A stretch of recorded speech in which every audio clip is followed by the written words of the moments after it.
और सबसे बड़ी वजह क्या? भ्रष्टाचार। भ्रष्टाचार जो दीमक की तरह नेपाल की व्यवस्था में जड़ें जमा चुका है, इसी को लेकर लोगों में नाराजगी। और ये जो सत्ताधारी दल के नेता हैं, वो कोई भी दल हो, मतलब सत्ताधारी दल जो है वो कोई भी दल हो, किसी से भी कोई उम्मीद नेपाल के लोगों को बाकी रही नहीं, क्योंकि उनको इस बात का एहसास हो गया था कि ये दल कोई भी हो, इनका चरित्र जो है वो सिर्फ पक्ष और विपक्ष का ही रहता है और उसी के आधार पर बदलता है, बेईमानी है। इसी वजह से पूरे पॉलिटिकल सिस्टम, पूरी राजनीतिक व्यवस्था के खिलाफ ये नाराजगी जो आज के इस आंदोलन में भी देखने के लिए मिली। क्योंकि आप देख लीजिए, चाहे नेशनल कांग्रेस, नेपाली कांग्रेस पार्टी, माफ कीजिएगा, उसका दफ्तर वो आपके हवाले किया गया, चाहे सीपीआईएम नेपाल, उसका दफ्तर वो आपके हवाले किया गया। और कितनी ज्यादा नफरत कि वो प्रदर्शनकारी, मैं तो फिर से दोहराना चाहती हूँ कि वो एक प्रतीकात्मक तस्वीर के तौर पर याद रखी जाएगी। दस्तावेजों में वो तस्वीर जो है उसको रखना पड़ेगा एक रिकॉर्ड के तौर पर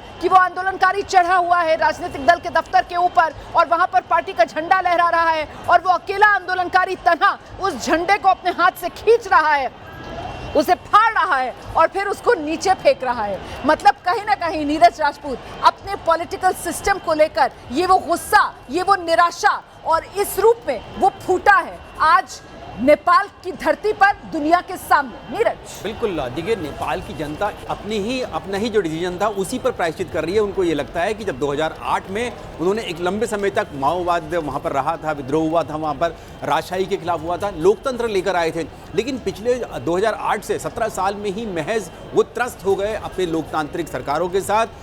केपी शर्मा ओली ये खुद चौथी बार प्रधानमंत्री बने, पिछले साल जो बने थे, पिछली बार चौथी बार ये प्रधानमंत्री बने थे। अब प्रधानमंत्री कौन बनता है? प्रचंड बनते हैं, शेर बहादुर देववा बनते हैं, या फिर केपी शर्मा ओली बनते हैं, कोइराला बनते हैं, यही सब घूम फिर के बनते हैं। इसीलिए जो वहाँ की जनता थी बहुत ज़्यादा उनको गुस्सा था। जो आज हिल्टन होटल को आग लगाई है वो इसीलिए लगाई है क्योंकि उनको ऐसा लगता है कि जो नेपाल की जनता है, वहाँ के युवा हैं, वो बेचारे परेशान हैं, वो शिक्षा के लिए, विकास के लिए, बेरोजगारी के लिए परेशान है।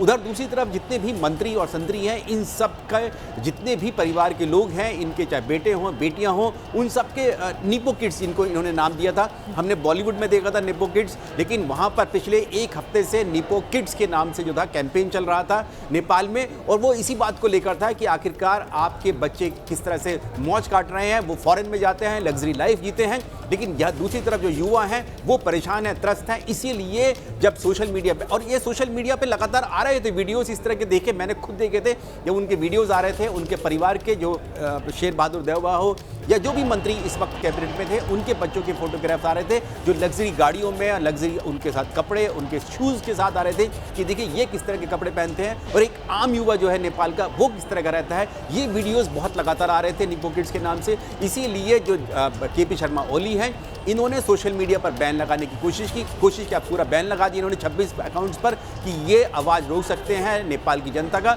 लेकिन ये भारी पड़ गया उनके ऊपर एक बार फिर से। और अब पहले तो रिज़ाइन होता था, लेकिन इस बार का रिज़ाइन पिछली बारों के रिज़ाइन की तरह, जो पिछली बार 3 बार दिया था केपी शर्मा ओली ने, वो बिल्कुल अलग है। इस बार तो उनको जनता ने खदेड़ दिया, उनकी सेना ने ही कह दिया कि आपको खाली करना पड़ेगा सिंहासन, नहीं तो ये जनता, आपकी संसद आपको जिंदा।